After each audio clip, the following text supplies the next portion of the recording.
Sir అందరికీ నమస్తే. నేను సి కళ్యాణ్ మాట్లాడుతున్నా. ఈరోజు ఇక్కడికి రావడానికి కారణం ఏంటంటే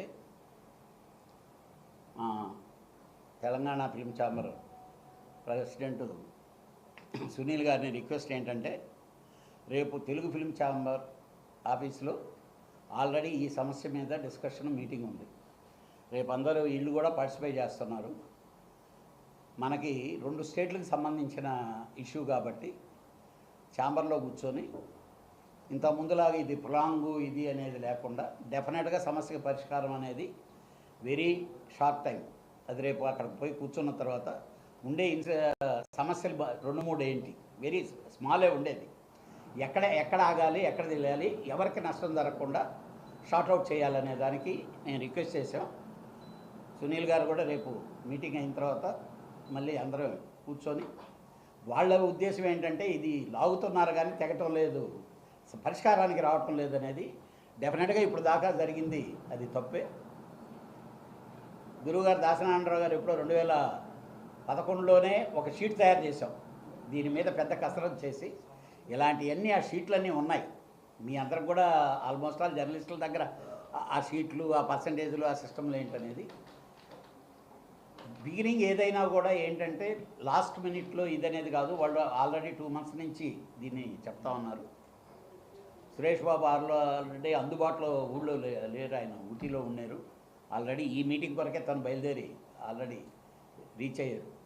రేపు మార్నింగ్ 11 o'clock మాత్రం ఫస్ట్ స్టెప్ ఈ పరిష్కారానికి ఎక్కడి నుంచి ఎక్కడ వెల్లింగ్ చేయాలి, ఎక్కడ కట్ చేయాలి, ఏ విధంగా చేసి ఇద్దరికీ నష్టం లేకుండా చేయాలనే దాన్ని మాత్రం డెఫినెట్గా చేసి పర్సంటేజ్ సిస్టమ్ రావాల్సిందనేది వాస్తవం. ఎందుకంటే ఆల్ ఓవర్ ఇండియాలో ఈ 2 కర్ణాటకను మన తెలుగుకి తప్ప కర్ణాటకలో కూడా సగం లేదు, అన్ని స్టేట్లలోనూ ఉంది. అది కొంచెం మా ప్రొడ్యూసర్లు కూడా కొంచెం ఆవేశంగా ఏదో అయిపోతాయి, ఏమీ అవదండి. దీన్ని కరెక్ట్గా కూర్చొని లెక్కలేసుకొని చూసుకుంటే ఏది అవ్వదు. వాళ్ళకి ఇబ్బంది. వాళ్ళు సినిమా తీయాలి, వాళ్ళకి సినిమా తీసే అవకాశాన్ని డిస్ట్రిబ్యూటర్గా కానీ ఎగ్జిబిటర్గా కానీ అలానే వీటన్నిటికి మించి ప్రేక్షకుడికి సినిమా చూస్తే కదా డబ్బులు వస్తాయి. వీళ్ళందరూ ఏం మాట్లాడినా ప్రేక్షకుడికి చేరువయ్యేదానికి ముందు ప్రయత్నించాలే తప్పితే ఇది కాదు.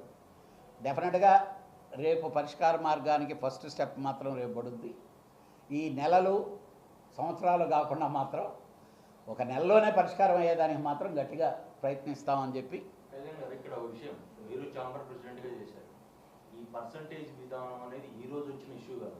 దాసనారాయణరావు చిరకాల కోరిక అప్పటి నుంచి ఇప్పటి వరకు ఉంది. ఇప్పటి వరకు ఇది ఎప్పుడైనా ఛాంబర్లో మినిట్స్లో ఉందా? ఉందండి. ఎందుకు ఇది సాల్వ్ అంటే మీరు అడిగిన క్వశ్చన్కి ఒకటే చెప్తాను. ఇది నారాయణరావు గారి కోరిక, ఇండస్ట్రీ బాగుండాలంటే అందరి కోరిక కూడా. ఇప్పుడు ఎన్టీ రామారావు గారు వచ్చిన తర్వాత స్లాబ్ విధానం వచ్చే లోపల ఒక్కసారి షేక్ అయిపోయాం. మీరు ఏ క్వశ్చన్ అడిగారో రెండో క్వశ్చన్ ఉంటుంది. ఇన్ని రోజుల నుంచి వాళ్ళు కూడా ఈరోజు పుట్టిన వేడి ఈ 10-15 సంవత్సరాల నుంచి పుట్టలేదు. కారణం ఏంటంటే అదే చెప్తున్నా కాదండి, అదే చెప్తున్నా. అది వచ్చినప్పుడు ఏం జరిగిందంటే వాళ్ళు నేను ప్రొడ్యూసర్గా నేను కన్విన్స్ చేశాను అనుకోండి. ఇప్పుడు చారి గారు అలా కాదులేండి, ఇదిగో నెక్స్ట్ చూద్దాం చేద్దాం అనగానే వాళ్ళు అలా నెట్టుకొని వచ్చారు. ఈరోజు బరువు మొయ్యలేని పరిస్థితి, నడవలేని పరిస్థితిలో ఉన్నారు కాబట్టి వాళ్ళు గట్టిగా అడుగుతున్నారు. సమస్య గ్యారెంటీగా పరిష్కారం చేయాల్సినటువంటి సమస్య. అది ఏ విధంగా చేయాలి, ఎంతెంత చేయాలి, ఏ ఏరియాకి ఏ విధంగా చేయాలి అనే దాన్ని మాత్రం రేపు మీటింగ్లో ఫస్ట్ స్టెప్ ఉంది, ఆల్రెడీ రెడీ అయ్యి ఉంది. దీన్ని ఎలా చేయాలన్నా అనేది తేలాలి. వాళ్ళ ఫీలింగ్స్ వాళ్ళు ఇది ఎక్స్ప్రెస్ చేయాలి. ఎగ్జిబిటర్లు అలాగే డిస్ట్రిబ్యూటర్లు. ప్రొడ్యూసర్ అనేవాడు ఫస్ట్ ఆఫ్ ఆల్ తన సినిమా తీస్తే ఆ సినిమా బయటికి వెళ్ళేదానికి థియేటర్ లేకపోతే నేను వెళ్ళలేను కదా. ఇక్కడ ఇంకొక పాయింట్ అడుగుతాను. వాళ్ళు సింగిల్ థియేటర్లో ఒక థియేటర్లో ఫెసిలిటీస్ బాగున్నాయి, ఈ థియేటర్కి వస్తున్నారు, ఇంకో థియేటర్కి రావట్లేదు అంటున్నారు. అదే ప్రసాద్ ఐమాక్స్లో ఒక రకమైన కలెక్షన్ ఉంటుంది, ఏఎంబీలో ఒక కలెక్షన్ ఉంటుంది, సినీ పోలీస్లో ఒక కలెక్షన్ ఉంటుంది. వాళ్ళందరికీ మీరు 50%, 55% ఇచ్చినప్పుడు వీళ్ళకి ఇవ్వడానికి వచ్చిన ఇబ్బంది ఏంటి? Your question is correct question. First of all ఈ సిస్టమ్ని చేసుకొని ఈ సిస్టమ్లు వచ్చినందువల్లనే ఈ థియేటర్కి ఇప్పుడు 24 థియేటర్లు ఉన్నాయండి. ఈయన థియేటర్కి వెళ్ళే లోపల నాకు ఒక పర్సంటేజ్ షేర్లో మాట్లాడుకుంటున్నా, రెంట్ కానీ లేకపోతే ఇది కానీ. ఈయన థియేటర్కి వెళ్తే ఒకటి మాట్లాడుకుంటున్నాను, ఆయన థియేటర్కి వెళ్తే మాట్లాడు. దీంట్లోనే నువ్వు అడిగిన క్వశ్చన్కి ఆన్సర్లు ఉన్నాయి. ఇది ఇక్కడ సెట్ చేసుకోవాల్సింది కాదు. అంటే ఒక థియేటరు ఏదో మూలన ఉంది, లేకపోతే లోపల గల్లీ లేదని లేదు, లేకపోతే పార్కింగ్ సరిగా లేదు, దానికి ఎలాగా జనాలు రావటం లేదు కాబట్టి అయ్యా నీ థియేటర్ ఇలాంటి వీక్నెస్లు ఉన్నాయి కాబట్టి ఈ రెంట్ ఇస్తానంటాడు. వాళ్ళు అడిగే విధానం ఒకటి, రెంట్ ఆర్ పర్సంటేజ్ అన్నప్పుడు వేస్తే పర్సంటేజ్ వేయాలి, లేకపోతే రెంట్ వేయాలి. ఈ పాయింట్లే రేపు అన్నీ అందరి దగ్గర కూర్చొని. కాకపోతే ఏంటంటే ఫస్ట్ వీక్ నేను రెంట్ ఆడేస్తాను, తర్వాత పర్సంటేజ్ ఆడేస్తాను. That is wrong. నువ్వు అగ్రిమెంట్ చేసేటప్పుడు రెంట్ ఆర్ పర్సంటేజ్ అన్నావు, దాంట్లోనే ఉండు దీంట్లోనే ఉండు. లాకి లేదు, ఎమికబుల్గా మీరిద్దరు కూర్చొని మాట్లాడుకుంటే చేయబోయేది ఏమీ లేదు. మీరు అందరికీ తెలుసు, ఒకప్పుడు చాలామంది నేను పర్సంటేజ్గా ఆడతానని చెప్పి సినిమా హిట్ అయ్యే లోపల రెంట్గా మార్చమన్నాడు.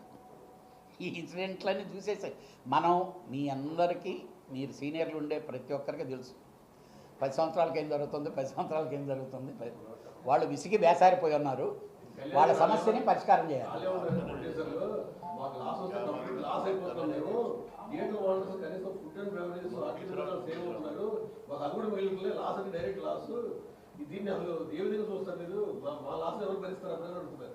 ఇప్పుడు నేను ప్రొడ్యూసర్గా ఫస్ట్ నేను ఎలా బతకాలనేది నేను